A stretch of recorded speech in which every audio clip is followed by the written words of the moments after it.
So I'm taking a moment out from this current session, nestled amongst these reeds, just to reflect a bit on this past season, on this fantastic lake behind me.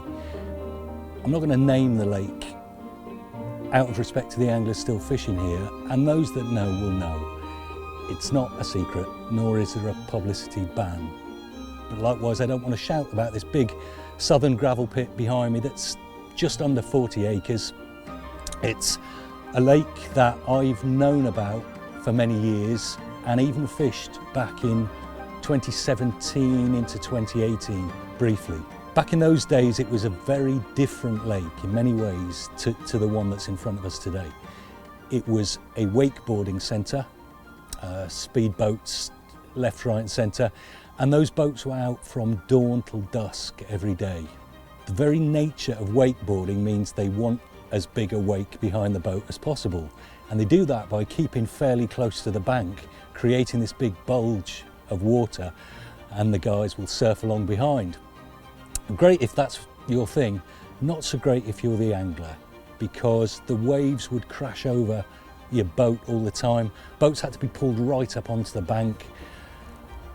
As for the logistics of going out in the lake and trying to lower a bait on a spot or go out in your dinghy, it was hairy, life and death. You know, many of the time people got swamped by that boat and they weren't overly sensitive to the angler. So the lake has changed character, as I've said, and for me, it's all good changes. The water is tap clear. It's fantastic. You can see the swan mussels doing their thing. You can see the bottom, even without your aquascope, you can see the bottom, if the weather's right, in 12, 13 feet of water. As a result of this clarity and the lack of disturbance in the water caused by these motorboats that created this chocolate coloured water, when all that's dropped out, the weed has flourished.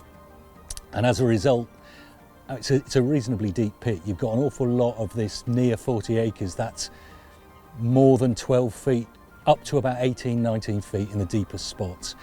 And the weed covers, I would think, at least 3/4 of the lake in front of us. So you're looking for holes in the weed. That's the areas. In some ways it makes it a bit easier, because whereas it used to be an expanse of, a lot of it was weed free, nowadays you've got little spots, and obviously the clearer spots, that's where you want to aim for. So it makes swim choice and area choice within a swim a bit easier.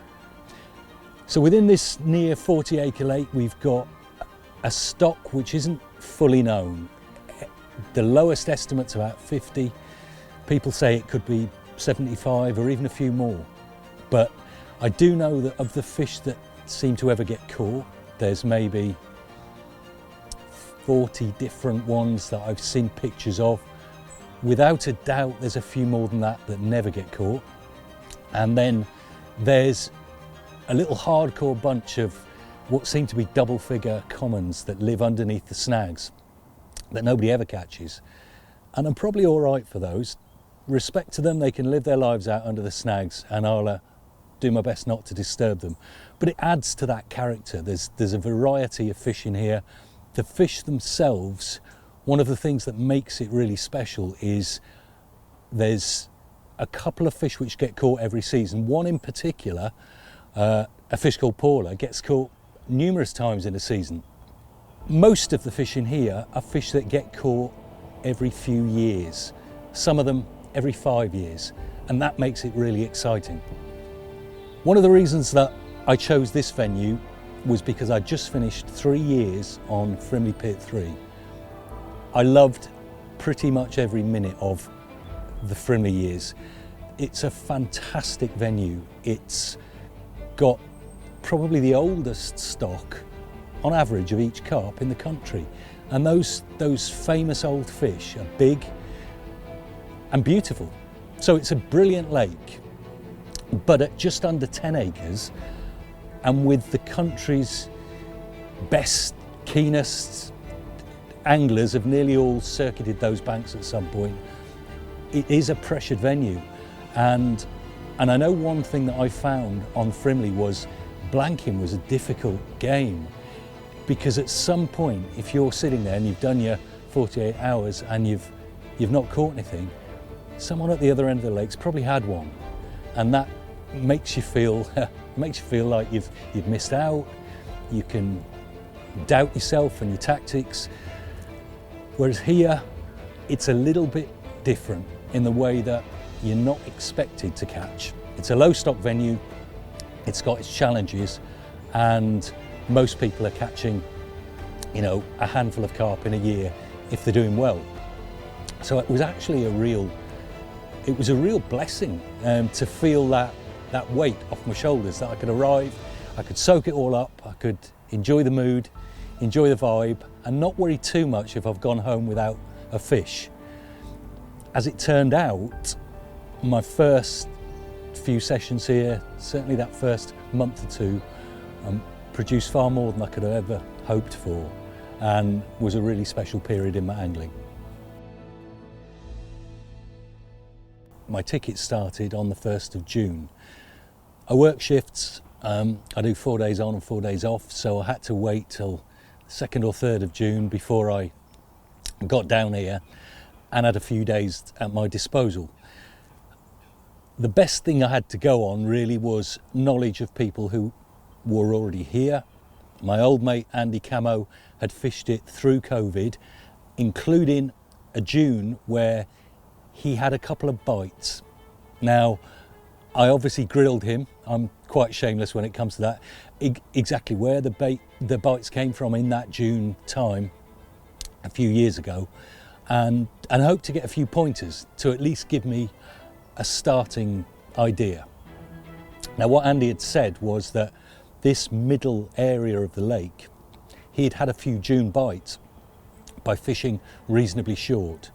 I like the idea of that, especially when you're looking out over big weed beds and you don't really want to be fishing miles and miles over the top. Used the boat, the echo sounder, an aquascope, everything at my disposal to see what I could find in front of me. I took advice as well from, you know, the anglers that were fishing here at the time, and one of the themes, one of the threads that seemed to run throughout their accounts of fishing here was that the fish that are here seemed a lot less tolerant than they were back in the days when the speedboat was omnipresent. The speedboat created this background noise, the colour in the water, the constant hum, the movement of the water, and it almost meant that the fish were quite resilient. I remember well catching carp from almost the wake of the speedboat itself as it had gone over my spots. Now I'm told it's very different. Because of the clarity, they can see you, and my boat with its electric outboard is the noisiest craft on here, that if you do go over the spots, the fish are a lot less forgiving. So it was little tips like that, and they said one of the ways around this was they still seem quite tolerant of bait boats. So perhaps a combination of my hard bottom boat to go out and look at spots, and then when it comes to delivering the bait, use that bait boat for a bit of finesse or replacing a rig when the time came. So that was my attack to begin with. I'd not used a bait boat in the UK for a lot of years, so I invested in one, which made my head spin a bit. They're all too complicated nowadays, and thanks again to Andy Camo, who's a lot more technical than me, for pointing me in the right direction on how the bloody thing works, because it was confusing. But got it going and found some spots, and it was here that I started. First night, I had a peaceful sleep and just soaked it all up. It was lovely. And like I said, referring back to the Frimley thing, I woke up not thinking, why hasn't it gone? I woke up thinking, look at where I am, it's wild. I'm sat in amongst gorse bushes. I think there was 2 of us on, and it was just a breath of fresh air. The second night, things were a little bit different. So that first night, I'd put them all short, as Andy's suggestion was, and I'm happy to take him up on that. I put them all short and wanted to see from there on what was going to happen. I noticed 2 fish during that evening and at dawn, and they were long. They were both more than 150 yards away. So my plan for the second night was maybe put them a little bit longer near where I'd seen these fish, so that's what I did. During the night I had a funny kind of occurrence. I don't think it was a pickup, certainly don't think it was a take, but everything tightened and I ended up bringing in one of these rods.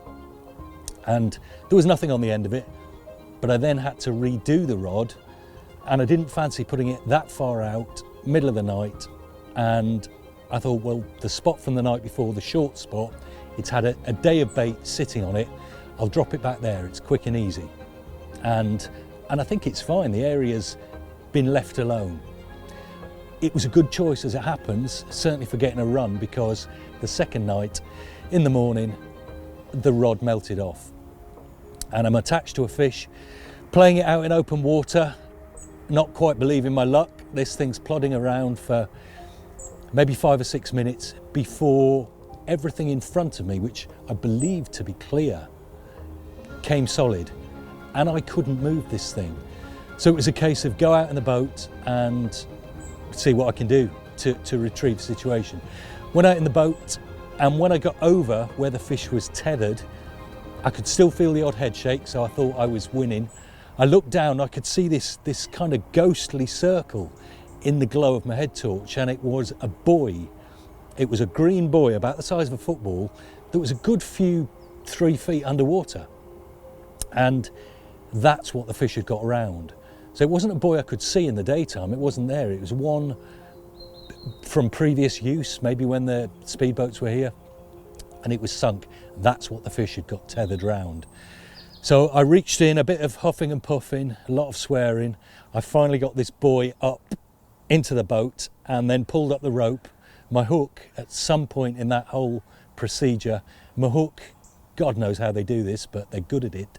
That hook was neatly embedded in the rope, and I pulled everything in the boat so it wasn't in my way, put it on the bank, swore at it, and resigned myself to the loss of my first carp there. But what was telling was that take had come off those short spots. So the next morning, I brought them all in. I replaced them on the 3 spots that I'd set off. I only had the 1 day left, and because of that, I knew there was bait on those spots, whereas I was running low for finding new areas. So that's what I did, and it turned out again to be a good move. I should point out that first session that I'd got my rod set up, looking very carpy. I didn't want to use captive back leads if I didn't have to. I was in this very spot we're in, and the tips of the rods were down on the deck. I'm fishing with braid.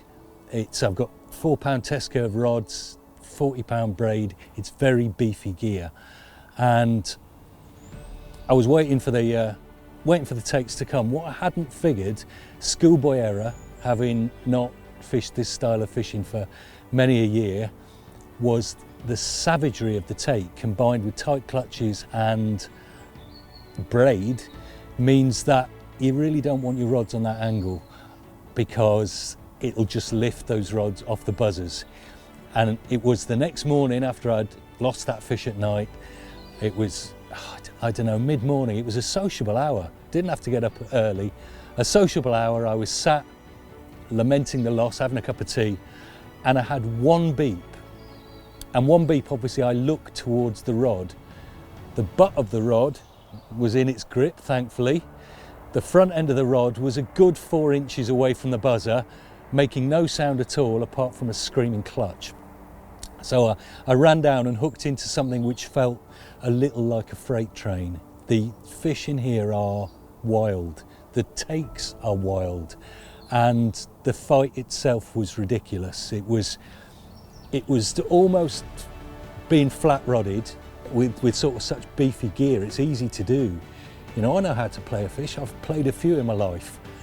And yet there was times in that first fight when I will freely admit I ended up 6s and 7s. I was almost pointing the rod at the fish. I was doing a lot of swearing, mainly the same word repeatedly, because all I could feel was was the line just tearing off this clutch and wondering if it was ever going to stop. And after 50, 60 yards, it would have a breather and then it would go again twice as hard. This carried on for a while, and in between times when it wasn't tearing line off, it decided to plod around and feel like it weighed 100 pounds. So it was a combination of the two things, told me that I'd hooked something a bit special. And the wind, I remember there was a new southeasterly on, which was fantastic. And I could look out in the waves, and finally I felt like I was winning. I was gaining more than I was losing. The swearing had toned down slightly, and eventually a big old head, and it was a big old head, came up in the waves in front of me. I was wrestling with the net in that wind, and in it went. And I looked down at this barrel-chested, bizarre-looking carp, a two-tone common that was very big, and I was a bit astonished. I knew which fish it was, a fish called Chester, which is one of those generally once every 3-year carp that people had talked about. How big could Chester be? Well, Chester was 47 pounds 10 ounces, and the most incredible start to my time on the big pit. So I'm there with an enormous great common in my net. I made a few calls to the guys that were here at the time, and just I've got to say a thank you to those guys for a lot of reasons. Firstly, making me welcome, and that's sincere. They are the nicest fellas, and I think because it is a difficult lake and because there isn't that many carp come out, when there is one comes out, it's a celebration for everybody, and it feels like there's a bit of a team effort going on. So it wasn't long before I had a few guys in my swim helping with the photos, got it back safely, and then we were sat celebratory cup of tea. I think it was not quite beer o'clock, it was still late morning, and unthinkably the rod ripped off again. So I'm there playing a fish. I think I even got a couple of photos of me playing it because I had an audience now. And having just landed Chester, this huge carp, I knew what the fight felt like, and this felt identical. It stripped lots and lots of line, then it would stop and do lazy circles. You couldn't even feel a head shake because it just felt heavy. And if you'd asked me there and then how big that fish was, I'd say it's going to be the same size. It felt the same size all the way in. Thankfully, I didn't say it, I just thought it, because I'd have looked daft. When the fish finally rolled in the net, this bar of ridiculous coloured mirror, it weighed about half what Chester did. And I kept looking, thinking, where's the rest of you? There's no way something which is low to mid-20 can fight like it did, but it did. So lesson learned, when you hook one on here, never predict, because it could be small, could be giant. But that was the second one, and it was a crazy coloured fish. The variety of the stock within this lake is another of the reasons that makes it so special. I love the fact that they're from different stockings over many years. They're different strains. They don't all behave as one shoal. They're very individual, some of these fish, and it leads to these carp that get themselves caught once every 3 or 4 years. Some carp have never been caught that get seen. There's a zip linear which is only mid-20s. To my knowledge, it's not seen the bank. And there's a few others that people talk about, lots of myths over the years, but makes the fishing a lot more exciting. These are generally old fish. They've seen an awful lot, and getting them out of that lake and onto the bank is not all plain sailing. My initial port of call was, I want to feed these guys. It's summer. The fish spawned quite early on here, which is good. You wouldn't think it, because it's generally a deep body. You've got nearly 40 acres of water that's generally more than 10 feet deep. There were still lakes in the country that were shallow that hadn't spawned. And yet these guys went late May, something like that, and had a good go. With the fish having spawned, I always like to feed them. It's a kind of rule of thumb. Lots of salt and not much bait before spawning for me. And then once they've spawned, plenty of bait and you know, a proper amount. So I was fishing, at that time I'd had my takes on the one area. So I put my eggs in that one fantastic basket for a while after that. So I've got a spot which is probably, I guess, a rod length and a half between my left-hand rod and my right-hand rod, with the middle being in the middle. I've probably got 5 or 6 kilos of bait across that strip.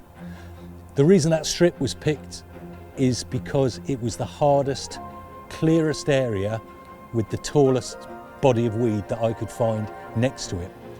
That was the area where I'd had action. So I'm alongside this sort of straight wall of really dense weed. So I'm almost fishing a margin, but 85, 90 yards out into the lake. And it was along the edge of this that my baiting went. And I was fishing monster tiger nut, dynamite boilies.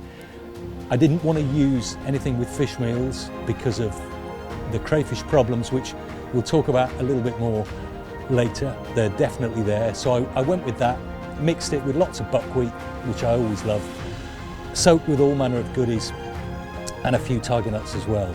So I'm fishing sort of 5 or 6 kilos, and each time I'm replacing a bait, I'm putting another 1.5 kilos of bait in there. There's a really good head of tension here that I wanted to avoid. So I wanted long hairs, big baits, and because of that, I don't want buoyancy in the bait anyway. I think more and more in my angling, I'm anti any sort of buoyancy. If the bottom's clear enough, even if it's silt, I want it on the deck. I want it the same. And the long hair, a double 20mm bait, and that bottom bait just didn't see me catching any tench at all to begin with. In fact, in the whole season, I've ended up with just 3 tench landed, all of which have been over 8 pounds. And, you know, the majority of tench in here are much smaller than that. So it's not tench proof, but it's certainly tench resistant. The rigs I'm using on here are tried and tested. I've used nothing else for 15 years or more, as those that know me will testify.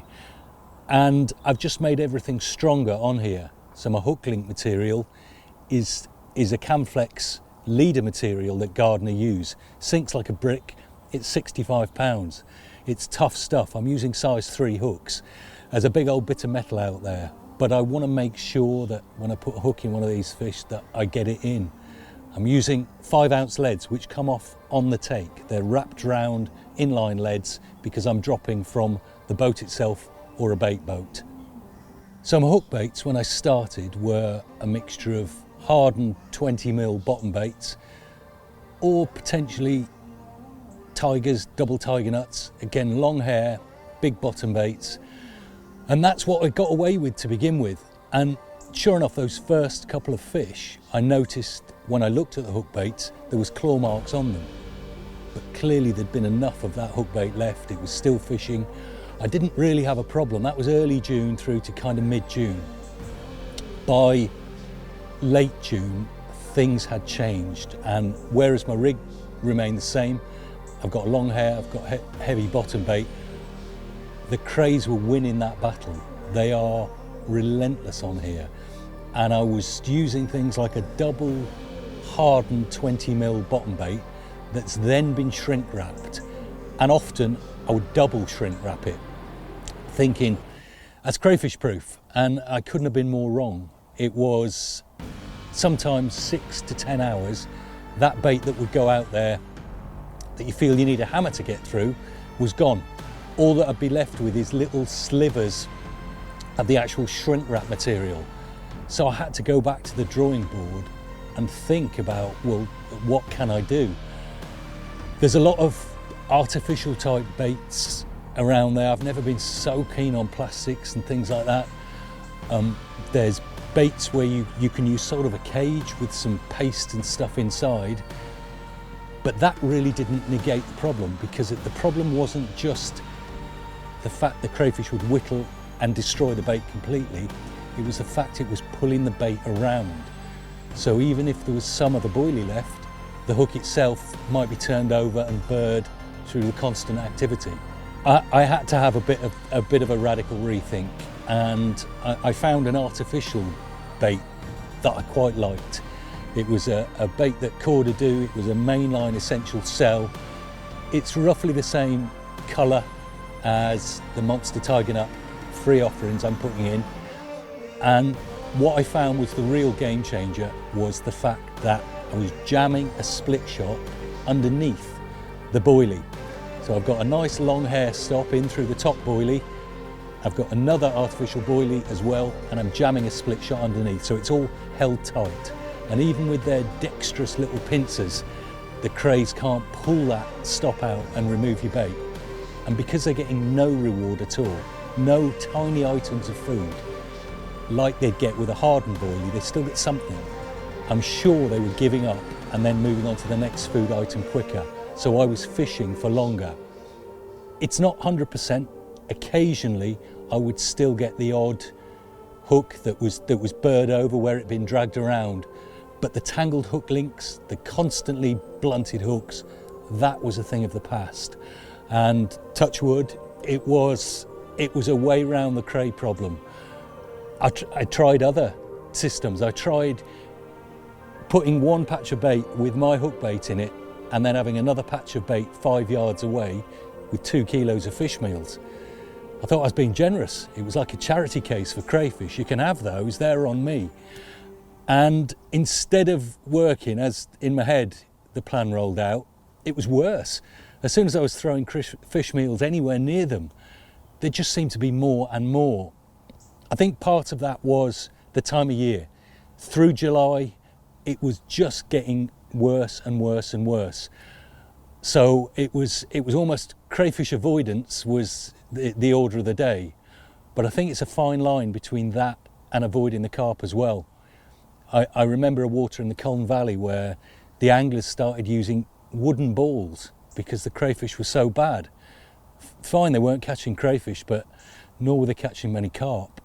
I think it's a balancing act, and you need to almost have the baiting situation so there's enough of it so you can get away with those artificials. And I feel dropping from a boat or perhaps a bait boat, I could do that.